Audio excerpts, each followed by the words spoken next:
NDA கூட்டணியை நான் பார்க்கின்ற போது எப்படி இருக்குன்னா, கப்பலில் ஓட்ட விழுந்து எப்படி அது மூழ்கின்ற தருவாய்க்கு போயிட்டு இருக்குமோ. இல்லை, அவங்க டபுள் என்ஜின்னு சொல்லிட்டாங்க. டபுள் என்ஜின் சொல்கிறாங்க. தமிழகத்தில் அண்ணா திராவிட முன்னேற்ற கழகம் என்ற ஒரு இயக்கம் இன்றைக்கி கடலில் மூழ்கிட்டு இருக்கிற கப்பல் போன்றது. அதில் திருட்டு மாலுமிகள் இன்றைக்கு ஏறி இருக்காங்க. நீங்கள் பாரதிய ஜனதா திருட்டு மாலுமிகள் தான். அவங்க என்னென்னா அதை அபகரித்து கொள்ளலாம் நினைக்கிறாங்க. ஆனால் அவங்களும் சேர்ந்து மூழ்கி விடுவாங்க என்பது அவர்களுக்கு தெரியும். கடற்கொள்ளையர்களை போல வந்த அண்ணா திராவிட முன்னேற்ற கழகம் என்கின்ற கப்பலில் ஏறி இருக்கக்கூடிய கடற்கொள்ளையர்கள் கேப்டன்கள் யாருன்னா திருடர்கள். ஆனால் அவர்களுக்கு என்னை பொறுத்தவரைக்கும் மதியினர்கள் தான் நான் பார்க்குறேன். அவங்க தமிழகத்தில் தமிழக மக்களின் உணர்வுகளை மதிக்காமல், தமிழ் மொழியை மதிக்காமல், தமிழர்கள் துரோகம் செய்துட்டு இந்த தமிழகத்தில் அவங்களால சோபிக்க முடியாது. திராவிட முன்னேற்ற கழக இந்தியா கூட்டணி என்பது ஒரு வலுவான கூட்டணி. அதில் இருவர் கருத்துக்கு இடமே இல்லை. காரணம், ராகுல் காந்தி அவர்களும் இந்தியா கூட்டணியினுடைய தமிழக தலைவராக இருக்கக்கூடிய ஸ்டாலின் அவர்களும் மிகுந்த நெருக்கமும் இணக்கமாக இருக்காங்க. அதை விட பெரிய ஒரு விஷயம் என்னென்னா, இந்த இயக்கம் கொள்கை சார்ந்த இயக்கம். திராவிட முன்னேற்ற கழகத்திற்கும் காங்கிரஸும் ஒரு ஒத்த கொள்கை இருக்குது. மத சார்பின்மை என்ற ஒரு ஒத்த கொள்கை இருக்குது, சமத்துவம் என்ற ஒத்த கொள்கை இருக்குது, சமூக நீதி என்ற ஒத்த கொள்கை இருக்குது. அதனுடைய அடிப்படையில் தான் இந்த கூட்டணி நல்ல முறையில் இயங்கிட்டு இருக்குது. இந்த கூட்டணிக்குள்ள ஒரு விரிசலுக்கோ இன்னும் சிந்தனைகளுக்கோ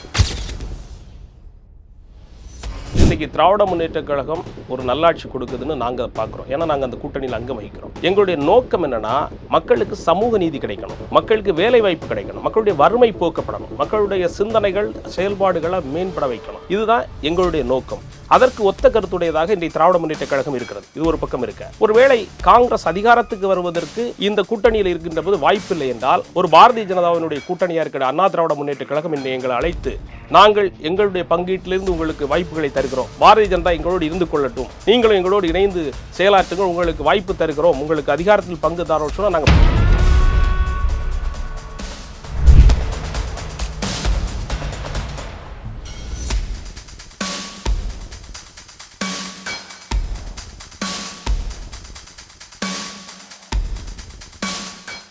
ரியல் ஒன் நேயர்களுக்கு வணக்கம். இன்று நம்மளுடைய நேர்காணலுக்கு தமிழக காங்கிரஸ் பொதுக்குழு உறுப்பினரான திரு லாரன்ஸ் அவர்கள் இணைஞ்சிருக்காங்க. சார் வணக்கம்.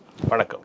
எப்படி இருக்கீங்க? நல்லா இருக்கு சார். இப்போது என்டிஏ அவங்களுடைய கூட்டணி இதுதான் அப்படிங்கிறத 99% சொல்லிட்டாங்க. ஏன்னா 1% தான் இருக்குது, ஏதாவது புதுசாக கட்சி ஆட் ஆனிச்சுன்னா என்ன அப்படிங்கிறத பார்க்குறதுக்கு. இந்த பக்கம் டிஎம்கேவில் இருக்கு இல்லை அப்படிங்கிறது எதுவுமே தெரியாமல் லிட்டரலாக அந்த காமெடியில் ஒரு வார்த்தை வரும், ஈயம் பூசினா மாதிரி இருக்கணும், பூசாத மாதிரி இருக்கணும் அப்படிங்கிற மாதிரி கூட்டணி தொடர்ந்துக்கிட்டு வருது தான் அப்படிங்கிற மாதிரியான ஒரு பார்வை அவங்க காட்டிட்டு வர்றாங்க திமுக சைடில். இன்னொரு விஷயம் பேசப்பட்டுச்சுல்ல, தமிழக வெற்றி கழகத்துடன் காங்கிரஸ் கூட்டணி போகும் அப்படிங்கிற மாதிரி. அந்த பேச்சு தற்பொழுது எந்த இடத்துல இருக்கு? நீங்கள் முதல்ல கேட்ட கேள்விக்கு, என்டிஏனுடைய கூட்டணி 2 தினங்களுக்கு முன்னால் இதுதான் என்று மோடி அவர்கள் இங்கே பறைசாட்டிட்டு சொன்ன மாதிரி தெரியுது. என்டிஏ கூட்டணியை நான் பார்க்கின்ற போது எப்படி இருக்குன்னா, கப்பலில் ஓட்ட விழுந்து எப்படி அது மூழ்கின்ற தருவாய்க்கு போயிட்டு இருக்குமோ. இல்லை, அவங்க டபுள் என்ஜின்னு சொல்லிட்டாங்க. டபுள் என்ஜின் சொல்கிறாங்க. தமிழகத்தில் அண்ணா திராவிட முன்னேற்ற கழகம் என்ற ஒரு இயக்கம் இன்றைக்கி கடலில் மூழ்கிட்டு இருக்கிற கப்பல் போன்றது. அதில் திருட்டு மாலுமிகள் இன்றைக்கு ஏறி இருக்காங்க. நீங்கள் பாரதிய ஜனதா திருட்டு மாலுமிகள் தான். அவங்க என்னென்னா அதை அபகரித்து கொள்ளலாம் நினைக்கிறாங்க. ஆனால் அவங்களும் சேர்ந்து மூழ்கி விடுவாங்க என்பது அவர்களுக்கு தெரியல. கேப்டனோட கட்சியும் இருக்குது. கேப்டனோட கட்சி இன்னும் முடிவு பண்ணலையே. இல்லை, அவங்களும் பேச்சுவார்த்தையில் இருக்காங்கன்னு சொல்லலாம். முடிவு பண்ணவில்லை. நீங்கள் கூட்டணியில் அவர் அறிவித்துட்டு போன பிரதம அமைச்சர் கூட்டணியை முடிவு செய்து கூட்டணி கட்சிகள் அந்த மேடையில் இருக்கின்றதை பார்க்கின்ற போது அதில் கேப்டன் இல்லை. நான் என்ன அர்த்தத்தில் அதை சொல்ல வந்தேன் அப்படின்னா, மூழ்கிட்டு இருக்க கப்பலில் டக்குன்னு கேப்டனோட ஆசீர்வாதம் வந்துச்சு அப்படின்னா மூழ்காம கூட இருக்கலாம் இல்லையா? கேப்டன் மூழ்கின்ற கப்பலை எப்படி திசை திருப்பி கொண்டு போக முடியும் என்பதில் ஒரு பெரிய கேள்வி இருக்குது. அதில் சாதுரியமும் தேவைப்படுது. என்னை பொறுத்த வரைக்கும் வந்த கடற்கொள்ளையர்களை போல வந்த அந்த அண்ணா திராவிட முன்னேற்ற கழகம் என்கின்ற கப்பலில் ஏறி இருக்கக்கூடிய கடற்கொள்ளையர்கள் கேப்டன்கள் யாருன்னா திருடர்கள். ஆனால் அவர்களுக்கு என்னை பொறுத்தவரைக்கும் மதியினர்கள் தான் நான் பார்க்குறேன். அவங்க தமிழகத்தில் தமிழக மக்களின் உணர்வுகளை மதிக்காமல், தமிழ் மொழியை மதிக்காமல், தமிழர்கள் துரோகம் செய்துட்டு இந்த தமிழகத்தில் அவங்களால சோபிக்க முடியாது. அதுதான் நான் சொல்கிறேன். அவங்க திருட வந்த மாலுமிகள், அவங்களால இந்த கப்பலை காப்பாற்ற முடியாது. இது வழக்கமாக சொல்லக்கூடிய ஒரு விமர்சனம். நேற்றுமே நிறைய பேர் சொல்லியிருந்தாங்க, திமுக கூட்டணிக்கு வருவோம். திமுக கூட்டணியில் முக்கிய பிரதான கட்சியாக இருக்கக்கூடிய காங்கிரஸ் தமிழக வெற்றி கழகத்தில் கூட கூட்டணி போவாங்கங்கிற பேச்சு தற்பொழுது எந்த இடத்துல இருக்குது? நீங்கள் எப்போவுமே புரிஞ்சுக்கிட்டோம், இந்த இந்திய தேசிய காங்கிரஸ் என்பது ஒரு பெரிய ஜனநாயக இயக்கம். இந்த இயக்கம் மக்களுடைய வறுமையை நீக்குவதற்காகவும், மக்களை அடிமைத்தலிருந்து நீக்குவதற்காகவும் ஒரு சுதந்திரத்துக்காக போராடிய இயக்கம். இங்கே ஜனநாயகம் குவிந்திருக்கு. இந்த இயக்கத்தில் பலர் வந்து பல்வேறு தன்னுடைய கருத்துக்களை, சொந்த கருத்துக்களை, ஆரோக்கியமான கருத்துக்களையும், சில கருத்துக்கள் ஆரோக்கியமற்றதையும் அவங்க வெளியிடுவது வழக்கம். இது நீண்ட நெடிய காலமாக இருந்திருக்கு. இப்போ தமிழகத்தை பொறுத்த வரைக்கும் திராவிட முன்னேற்றக் கழக இந்தியா கூட்டணி என்பது ஒரு வலுவான கூட்டணி. அதில் இருவேறு கருத்துக்கு இடமே இல்லை. காரணம், ராகுல் காந்தி அவர்களும் இந்தியா கூட்டணியினுடைய தமிழக தலைவராக இருக்கக்கூடிய ஸ்டாலின் அவர்களும் மிகுந்த நெருக்கமும் இணக்கமாக இருக்காங்க. அதை விட பெரிய ஒரு விஷயம் என்னென்னா, இந்த இயக்கம் கொள்கை சார்ந்த இயக்கம். திராவிட முன்னேற்றக் கழகத்திற்கும் காங்கிரஸும் ஒரு ஒத்த கொள்கை இருக்குது. மதசார்பின்மை என்ற ஒரு ஒத்த கொள்கை இருக்குது, சமத்துவம் என்ற ஒத்த கொள்கை இருக்குது, சமூக நீதி என்ற ஒத்த கொள்கை இருக்குது. அதனுடைய அடிப்படையில் தான் இந்த கூட்டணி நல்ல முறையில் இயங்கிட்டு இருக்குது. இந்த கூட்டணிக்குள்ள ஒரு விரிசலுக்கோ இன்னப்புற சிந்தனைகளுக்கோ வாய்ப்பில்லை. டிவிகே என்கின்ற இயக்கம் தலைவர் விஜய் அவர்கள் இன்றைக்கு திரை உலகத்திலிருந்து இங்கே வந்து மக்கள் பணியாற்றுவதற்காக முயற்சிக்கிறார். நாங்கள் அதை வரவேற்கிறோம். அதே நேரத்தில் அவருடைய முதிர்ச்சி போதாதோ, இல்லை அரசியல் பார்வை போதாதோ, இல்லை அவருடைய இயக்க தொண்டர்களுக்கு போதாதோ என்கின்ற ஒரு பெரிய கேள்வி இருக்கு. எது போதாதா இருந்தாலும் வெற்றி போதுமான அளவுக்கு இருந்தால் எல்லாமே சாத்தியம். வெற்றி என்பது அவ்வளவு எளிதாக கிடைப்பதல்ல. மக்கள் தங்களுடைய சிந்தனைகளில் நிறைய விஷயங்கள் வைத்திருக்காங்க. நமக்கு யார் வறுமையை போக்குவார், நாளைக்கு யார் எனக்கு வேலை வாய்ப்பை உருவாக்கி தருவார்கள், இந்த கேள்வி ரொம்ப முக்கியமான கேள்வி. இன்னைக்கு பார்த்தீங்கன்னா இந்தியா முழுக்க வேலை வாய்ப்பு குறைந்து இளைஞர்கள் தெருக்களில் நிற்கிறாங்க. தான் படித்த படிப்பிற்கான வேலை இல்லை. தான் எங்கே போனாலும் வேலை வாய்ப்பின்றி அலையக்கூடிய நிலைக்கு இளைஞர் சமுதாயம் வந்திருக்கு. இதிலிருந்து விடுபடுத்துவதற்கு அவருக்கு என்ன ஆலோசனை வச்சிருக்கிறாரு, அடுத்த திட்டம் என்ன, அதை இதுவரை அவர் சொல்லலை. சரி, அவர் கொள்கை தலைவராக ஏற்றுக்கொண்ட எந்த தலைவர்களுடைய கொள்கையும் இன்னைக்கு பறைசாற்றியதா எங்களுக்கு தெரியல. எந்த மேடையிலும் பேசவில்லை. பல்லாயிரக்கணக்கான லட்சக்கணக்கான இளைஞர்களை வச்சு மேடை ஏறுறாரு. ஆனால் கொள்கை தலைவர்களுடைய கொள்கைகளை பற்றி அவர் பேசியதாக நாங்கள் பார்க்க முடியலை. அவருடைய வருகையை வரவேற்கிறேன். அதே நேரத்தில் அவர் அரசியலில் இன்னும் முதிர்ச்சி அடையணும், நிறைய தெரிந்துக்கணும். தெரிந்தோ தெரியாமலோ யாருடைய வாய் சொல்லுக்கும் சிறைப்பட்டு விடக்கூடாது. இன்ன பிற ஜனநாயகத்துக்கு எதிரான இயக்கங்களோடு துணை நின்றக்கூடாது, மிரட்டலுக்கு அஞ்சிடக்கூடாது. இந்த சிந்தனை எங்களுடைய மிகப்பெரிய சிந்தனையாக இருக்கிறது. ஓகே, இப்போ திமுக கூட்டணியில் காங்கிரஸ் தொடர்வதனால அந்த ஒரு வார்த்தை கிணத்துல போட்ட கல் மாதிரி தான் இருக்கு அப்படிங்கிற மாதிரியான ஒரு விஷயத்த காங்கிரஸ் கட்சிக்குள்ள இருக்கக்கூடிய மூத்த நிர்வாகிகளே வந்து சொல்லிக்கிட்டு இருக்காங்க. அது நான் பேர் சொல்லனாலும் உங்களுக்கு நல்லாவே தெரியும்.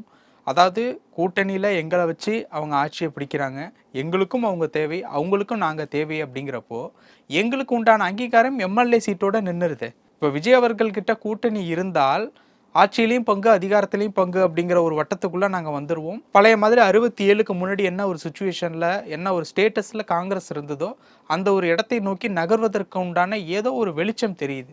ஆனால் திமுக கூட கூட்டணியில் இருக்கிறதுனால என்ன கிடைக்குது அப்படிங்கிற மாதிரியான ஒரு கேள்வியை ஓப்பனாகவே பேர் சொல்கிறேன்.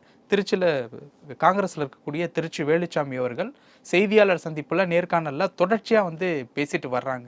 ஸோ அந்த கருத்தில் மற்ற நிர்வாகிகள், காங்கிரஸில் இருக்கக்கூடியவங்க, தமிழகத்தில் இருக்கக்கூடிய நிர்வாகிகள் முரண்படுறாங்களா? அதை திருச்சி வேலுச்சாமி அவர்களை பொறுத்த வரைக்கும் காங்கிரஸுடைய மிக மூத்த தலைவர்கள் ஒருவர். இந்திய தேசிய காங்கிரஸ் மட்டுமல்லாமல் இந்திய வரலாற்றை பற்றி, இந்திய அரசியல் வரலாற்றை பற்றி நன்கு உணர்ந்தவர், தமிழக வரலாற்றை மிகவும் நன்கு உணர்ந்தவர், பல தலைவர்களோடு பயணித்தவர். எனக்கே என்னுடைய சிறு வயதுக்கே நான் அவரை ரசித்தவன் என்ற அடிப்படையில் சொல்கிறேன். அவருடைய கொள்கை சிந்தனையில் எங்கோ மாறுபாடு ஏற்பட்டுட்டோ என்ற ஐயம் எனக்கும் ஏற்பட்டு விட்டது. காரணம், ஒரு தலைவன் என்கின்றவன் தன்னுடைய பிரச்சனைகளை தாங்கி கொண்டு தன்னை சார்ந்த பொதுவெளி மக்களுக்கு தன்னுடைய காயங்களை வெளிப்படுத்தாமல் பிற மக்களுக்கு நன்மை செய்ய தூண்டுபவன் தான் தலைவன். இல்லை சார், எத்தனை வருஷமும் வழியை தாங்கிட்டு இருக்கிறது? அது நீங்கள் பொறுத்துக்கிடணும். என்னன்னா 58 வருஷம் தலைவர் என்பவர், நான் அதான் சொன்னேன், ஒரு தலைவர் என்பவர் தன்னுடைய கஷ்டங்களை வெளிப்படுத்துவதல்ல தன்னுடைய தலைமை. எப்படி தொண்டர்களை காப்பாற்ற முடியும்? தலைவர் அவருக்கு ஒருவேளை மனதில் அப்படிப்பட்ட சிந்தனை ஏற்பட்டிருந்தால், திராவிட முன்னேற்ற கழகத்தோடு நாம் கூட்டணியில் இருப்பதனால காங்கிரஸை தமிழகத்தில் வளர்த்தெடுக்க முடியாது, நம்முடைய சிந்தனைகளை மக்களுக்கு செயல்படுத்தி அவர்களுக்கு நல்லது நடக்க வாய்ப்பில்லை, அதனால் நாம் இந்த கூட்டணியை விட்டு வெளியேறலாம் என்ற சிந்தனை அவருக்கு இருந்திருக்குமே. ஆனால் எங்களுடைய காங்கிரஸ் தலைவர்களோடு இணங்கி பேசுவதற்கான வாய்ப்பு அவருக்கு முழுக்க தரப்பட்டது, மறுக்கப்படவில்லை. அப்படி இருக்கும்போது பொது வழியில் பேசுவது இரண்டு விதமான சிந்தனை. ஒன்று, நான் மூத்தவன், எனக்கு அனைத்தும் தெரியும் என்கின்ற பார்வை ஒன்று. இன்னொன்று விரக்தியினுடைய வெளிப்பாடு. விரக்தியினுடைய வெளிப்பாட்டிலும் பலர் இந்த மாதிரி பேசுவது வழக்கம். ஆனால் தலைவருக்கு நாங்கள் எங்கள் வாயிலாக, நாங்கள் ஒரு தொண்டராக, நாங்கள் நீண்ட நெடிய காலமாக காங்கிரஸில் நாங்கள் ரசிக்கக்கூடிய தலைவர் என்ற முறையில் நான் இந்த வாயிலாக இதன் வாயிலாகவும் நான் என்ன சொல்ல விரும்புகிறேன்னா, அவர் எதை பேச விரும்பினாலும் காங்கிரஸ் தலைவர்களோடு பேசணுமே தவிர ஒரு மீடியாவினுடைய ஒரு நிருபரோடு பேசுவது என்பது அது ஒரு மிகப்பெரிய சாதனை என்கின்ற அடிப்படையில் அவர் பார்த்தார். என்னை பொறுத்த வரைக்கும் அது சரியான பார்வையில்லை. நான் அவருடைய ஒரு ரசிகனாக அதை சொல்ல விரும்புகிறேன். ஓகே, சொல்லப்படக்கூடிய அந்த அடிப்படை கரு மறுபடியும் தமிழகத்தில் காங்கிரஸினுடைய ஆட்சி அமையணும் அப்படிங்கிறது தான் ஓவராலாக சொல்ல வர்றார். பட் தலைவர்களும் கூட பேசணும் அப்படிங்கிற மாதிரி நீங்க சொல்றீங்கல்ல, உள்ள என்ன நடக்குது அப்படிங்கிறது வெளியில இருந்து பாக்குற எங்க யாருக்குமே தெரியாது. அது அந்த கட்சி சம்பந்தப்பட்ட ஒரு விஷயம். சொல்லப்படக்கூடிய அந்த அடிப்படை கருத்தினுடைய கரு, தமிழ்நாட்டுல காங்கிரஸ் ஆட்சி அமைக்கணும், அதற்குண்டான ஒரு வழி எந்த வகையில கிடைச்சாலும் அதுல நம்ம பயணிக்கலாம் அப்படிங்கறதான் அவர் சொல்ல வர்றாரு. பட் திமுகவில் இருக்கிறதுனால அது கிடைக்காது அப்படிங்கிறதையும் சொல்ல வர்றாரு. இப்போ ஒன்று சொல்றேன், இன்னைக்கு திராவிட முன்னேற்ற கழகம் ஒரு நல்லாட்சி கொடுக்குதுன்னு நாங்க பார்க்குறோம். ஏன்னா நாங்கள் அந்த கூட்டணியில் அங்கம் வகிக்கிறோம். எங்களுடைய நோக்கம் என்னன்னா, மக்களுக்கு சமூக நீதி கிடைக்கணும், மக்களுக்கு வேலை வாய்ப்பு கிடைக்கணும், மக்களுடைய வறுமை போக்கப்படணும், மக்களுடைய சிந்தனைகள் செயல்பாடுகளை மேம்பட வைக்கணும். இதுதான் எங்களுடைய நோக்கம். அதற்கு ஒத்த கருத்துடையதாக இன்றைய திராவிட முன்னேற்ற கழகம் இருக்கிறது. இது ஒரு பக்கம் இருக்க, ஒருவேளை காங்கிரஸ் அதிகாரத்துக்கு வருவதற்கு இந்த கூட்டணியில் இருக்கின்ற போது வாய்ப்பில்லை என்றால், ஒரு பாரதிய ஜனதாவினுடைய கூட்டணியாக இருக்கிற அண்ணா திராவிட முன்னேற்ற கழகம் இன்னும் எங்களை அழைத்து, நாங்கள் எங்களுடைய பங்கீட்டிலிருந்து உங்களுக்கு வாய்ப்புகளை தருகிறோம், பாரதிய ஜனதா எங்களோடு இருந்து கொள்ளட்டும், நீங்களும் எங்களோடு இணைந்து செயலாற்றுங்கள், உங்களுக்கு வாய்ப்பு தருகிறோம், உங்களுக்கு அதிகாரத்தில் பங்கு தரோம் சொன்னால் நாங்கள் போக முடியுமா? அதுதான் பக்கம் விஜய் அவர்களோட அதான் நான் சொல்ல வரேன். இன்றைக்கி ஜனநாயகத்துக்கு எதிரான சிந்தனையுடைய ஒரு இயக்கங்களோடு எங்களால் எவ்வாறு போக முடியாதோ, அதே போல் அனுபவம் குறைவாகவும் அறமற்ற ஒழுக்கமான தொண்டர்கள் இல்லாத ஒரு இயக்கத்தோடு பயணிப்பது என்பதும் எங்களுக்கு ஆபத்தை தான் உருவாக்கும். அதுக்கு ஒரு எடுத்துக்காட்டு சொல்கிறேன். சமீப காலமாக இந்திய ஜனநாயகத்துக்கே இழுக்கு ஏற்படுகின்ற விதமாக ஜனநாயகன் படத்தை வெளியிட விடாமல் பாரதிய ஜனதா முடக்கியிருக்கு. அது இன்னைக்கு பட்ட வெளிச்சமாக தெரியுது. அந்த ஜனநாயகம் படம் முடக்கப்பட்டதற்கு யாரை குறை சொல்ல வேணும்? பாரதிய ஜனதாவை குறை சொல்லணும். இன்றைக்கு இருக்கக்கூடிய பாரதிய ஜனதா எங்களுடைய இந்த படத்தை வெளியிட விடாமல், ஜனநாயக கடமையாற்ற விடாமல் எங்களை தடுக்கிறார்கள், நாங்கள் இவர்களை எதிர்கொள்வோம் அப்படின்னு தலைவர் விஜய் அவர்களோ அவரை அந்த இயக்கத்தை சார்ந்தவர் யாராவது ஒரு கருத்து சொல்கிறார்களா? ஒன்றுமே தெரியாதவர்கள் போல இந்த படித்த கற்றறிந்த அந்த மாநிலத்தில் இருந்துட்டு அவர்கள் அப்போதும் யாருக்கு மேலே கல்லடிக்கிறாங்க? திராவிட முன்னேற்ற கழகத்துக்கு மேலே தான் கல்லடிக்கிறாங்க. இது ஒரு வன்மமானது. இது யாரோ ஏவி விட்ட ஒரு பொருளாக தான் நான் பார்க்குறேன்னு தவிர, இது ஒரு ஜனநாயக இயக்கமாக மாறணும், மறுமலர்ச்சி பெறணும், அதை நாங்கள் விரும்புகிறோம். அப்படி ஒரு காலம் ஏற்படுகின்ற போது மற்றவற்றை நம்ம யோசிக்கலாம். ஓகே, இந்த விருப்பம் ஒரு சரியான ஒரு விமர்சனத்துக்கு உண்டான ஒரு விருப்பம் தான். ஏன்னா பிஜேபி மேல வைக்கணும், திமுகவை எதுக்கு திட்டுறீங்கிற ஒரு கேள்வி வந்து எதுக்கு திட்டுறீங்கன்னு திட்டுறதுக்கு உண்டான திராவிட முன்னேற்ற கழகத்தை அவர்கள் விமர்சிப்பதற்கு முழு உரிமை உண்டு. நாங்க எப்பவுமே விமர்சனத்தை விரும்பக்கூடிய, நாங்க வந்து அதுக்கு ஒரு உதாரணம், மிகப்பெரிய உதாரணம் சொல்ல முடியும். முதல் பிரதம அமைச்சராக இருந்த ஜவஹர்லால் நேரு அவர்கள் வந்து அந்த காலகட்டத்தில், தன்னை ஒத்த காலகட்டத்தில் யாரும் விமர்சிப்பதற்கு இல்லை என்று உணர்ந்து தன்னைத்தானே விமர்சித்து புனைப்பெயரில் கட்டுரை எழுதியவர் தான் காங்கிரஸ் பேர் இயக்கத்துடைய தலைவர். அப்ப எங்களுக்கு எப்பவுமே விமர்சனம் தேவை. நான் செய்வது சரி என்கின்ற ஒரு மனப்போக்கில், பெரியண்ணா மனப்போக்கில் நாங்கள் நடந்து கொள்வதை நாங்கள் விரும்புவதில்லை. நான் ஒரு தவறை செய்தாலோ அல்லது நான் செய்து கொண்டு இருக்கிற பாதையில் இவர் தவறு வந்துவிடும், இல்லை தவறு ஏற்பட வாய்ப்பு இருக்கிறது என்பதை சுட்டிக்காட்டுவதற்கு விமர்சனங்கள் பயன்படும். அதுவே ஆரோக்கியமான விமர்சனமாக இருக்கணுமே தவிர, ஒரு வன்மம் சார்ந்த விமர்சனம், யாரோ சொல்லிவிட்டதன் பேரில் செய்கின்ற விமர்சனங்கள் என்பது கேள்விக்குறியானது, யோசிக்க வேண்டியது, ஆய்வுக்குட்படுத்த வேண்டியது. கூட்டணியில் இருந்துகிட்டே காங்கிரஸை விமர்சனம் பண்றது அப்படிங்கறது எப்படி பார்க்கறது? உதாரணத்திற்கு கடந்த ஜூன் மாதம், அதாவது 2025 ஜூன் ஜூலை அந்த மாதத்துல காமராஜர் அவர்களை பற்றி திருச்சி சிவா அவர்கள் கூறிய அந்த ஒரு விமர்சனம். ரெண்டாவது, இந்த ஜனவரி 2ஆம் தேதி அந்த நேரத்துல சமத்துவ நடைப்பயணம்னு வைகோ அவர்கள் திருச்சியிலேருந்து துவங்கிய அந்த ஒரு விழாவில் காங்கிரஸ் கலந்து கொள்ளாமல் போனது. ஸோ எல்லாமே வந்து திமுக கூட்டணியில் இருந்துக்கிட்டு அது சார்ந்த, அதாவது காமராஜர் அவர்கள் விஷயத்தை விட்டுடலாம், மதிமுகவும் திமுக கூட்டணியில் இருக்காங்க, அவங்களுடைய நிகழ்ச்சியில் காங்கிரஸ் கலந்துக்காமல் போனது, இந்த பக்கம் காமராஜர் அவர்களுடைய விவகாரத்தில் திருச்சி சிவா அவர்கள் அந்த மாதிரியான கருத்து பதிவு பண்ணது அப்படிங்கிறது. ஸோ இதுதான் கூட்டணிக்கு உண்டான ஒரு நியாயமான விஷயமா? தலைவர் காமராஜர் அவர்களை தமிழக மக்களும் இன்றைக்கு உலக மக்களும் கொண்டாடுகின்ற இடத்துல தான் தலைவர் காமராஜர் அவர்களுடைய செயலும் சிந்தனையும் இருந்திருக்கு. அது திருச்சி சிவா கொண்டாடல. திருச்சி சிவா அவர்கள் வந்து பேசின தோனி, அவர் என்ன சொன்னார்னா, அன்றைய காலகட்டத்தில் நடந்த நிகழ்வுகளை நான் சொல்கிறேன்னு சொல்லி சில விஷயங்களை சொன்னார். அது புரிந்து அவர் சொல்லியிருக்க வேண்டாம், அதை தவிர்த்திருக்கலாம். ஆனால் அவர் ஒரு ஒற்றை குரலாக அதை பேசிட்டார். அது பொது கருத்தாக நான் எடுத்துக்கொள்ள முடியாது. திருச்சி சிவா அவர்களுடைய ஒற்றை குரலாக அந்த செய்தி அங்கே அவர் சொன்னார். அது விமர்சனங்களுக்கு உட்படுத்தப்பட்டது. மக்கள் அதை ஏற்றுக்கொள்ளவில்லை, எதிர்வினையாற்றினார்கள். உடனே அவர் அதற்கு வருத்தம் தெரிவிச்சிட்டார். அந்த விஷயத்திலிருந்து நம்ம வெளியே வந்துடுவோம். இரண்டாவதாக, இது வந்து கருத்தியல் ரீதியாக அவங்களுக்கு சுதந்திரத்தை அவங்க மிஸ்யூஸ் பண்ணாங்களா, சரியாக பயன்படுத்திக்கிட்டாங்களா என்பது ஒரு பெரிய கேள்விதான். அதை தாண்டி அதில் உள்நோக்கம் இருக்கா என்பது எனக்கு தெரியவில்லை. அதை தாண்டி நீங்கள் மறுமலர்ச்சி திராவிட முன்னேற்ற கழகத்துடைய தலைவர் வைகோ அவர்கள் நடைபயணத்திற்கு காங்கிரஸ் கலந்து கொள்ளாததன் காரணம் கூட்டணியில் விரிசலா என்கின்ற பார்வையில் நீங்கள் பார்க்குறீங்க. அது அந்த பார்வை அல்ல. நாங்கள் ஒரு ஜனநாயக இயக்கம் நடத்தக்கூடியவர்கள். இந்த மக்களால் எங்களுடைய இயக்கம் சொல்லி தடை செய்யப்பட்ட இயக்கத்தினுடைய தலைவர்களையோ தடை செய்யப்பட்ட இயக்கங்களை கொண்டாடுவது எங்களுடைய வழக்கம் அல்ல. ஏன்னா இந்த நாட்டிற்கு அரசியலமைப்பு இயக்கத்தை தந்தது காங்கிரஸ்.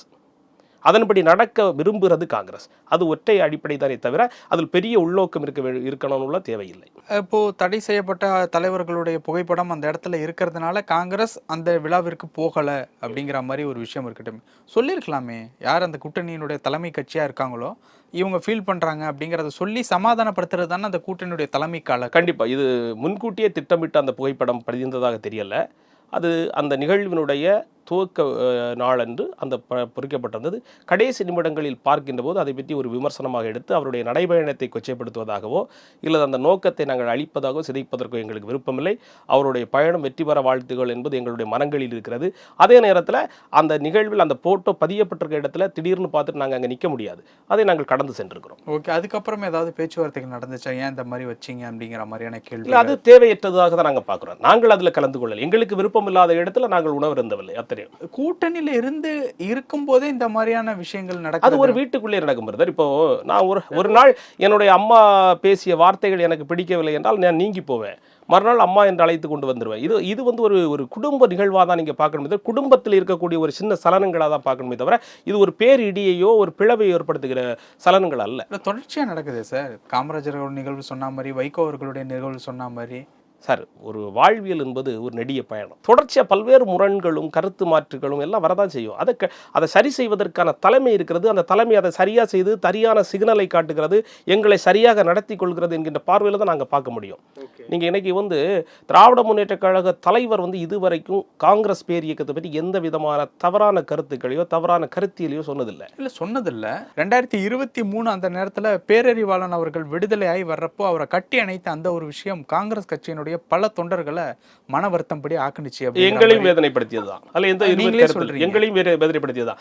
ஆனால் எங்களுடைய பார்வையில் அவர் குற்றவாளி. எங்களுடைய தலைவரை கொல்வதற்கு துணை நின்றவர், கொண்டவர்களில் ஒருவர். அந்த அடிப்படையில் நாங்கள் அவரை முழுமையாக எதிர்க்கிறோம். ஆனால் எங்களுடைய இயக்க தலைவி அன்னை சோனியா காந்தி அவர்களும் பிரியங்கா காந்தி அவர்களும் அந்த குடும்பமே ஒரு கட்டத்தில் அந்த எங்கள் தலைவரை கொண்டவர்களை, அவருடைய அப்பாவை கொண்டவர்கள், அவர் கணவரை கொண்டவர்களை மன்னித்து விடுகிறோம் என்கின்ற நிலைக்கு தன்னை உயர்த்தியவர்கள். அப்படிப்பட்ட ஒரு தலைவர்கள் வெளிவந்த நாங்களானதுனால இந்த மாதிரி செயல்களை நாங்கள் ஒரு அளவிற்கு மேல் வன்மம் பாராட்டுவதில்லை. அப்போ ரொம்ப அனுசரிச்சுட்டு போறதுனால தான் சில விமர்சனங்கள் ரொம்ப ஓப்பனா வருதா நிர்வாகிகள் மத்தியிலே அப்படிங்கிற ஒரு கேள்வி வருது இல்ல? நீங்க ஃபர்ஸ்ட் சொன்ன அந்த வார்த்தை விரக்தி அப்படிங்கிற மாதிரி. நீங்க திருச்சி வேலுச்சாமி பேசுறத கண்ணால பாக்குறதுனால அவர் பேரை சொல்றோம், சொல்லாம எத்தனை பேர் இருக்காங்க? இருக்கலாம். இப்ப நீங்க வந்து நீண்ட நெடிய காலமாக ஒரு இயக்கம் அதிகாரத்துக்கு வர முடியவில்லை, தமிழகத்தை ஆண்ட இயக்கம், ஒரு நல்லாட்சி கொடுத்த இயக்கம் வரமில்லை என்பது ஒவ்வொரு தொண்டருடைய வேதனை. அந்த வாய்ப்பையும் பயன்படுத்தி அந்த வேதனைக்கு ஒரு காலம் வேண்டும்.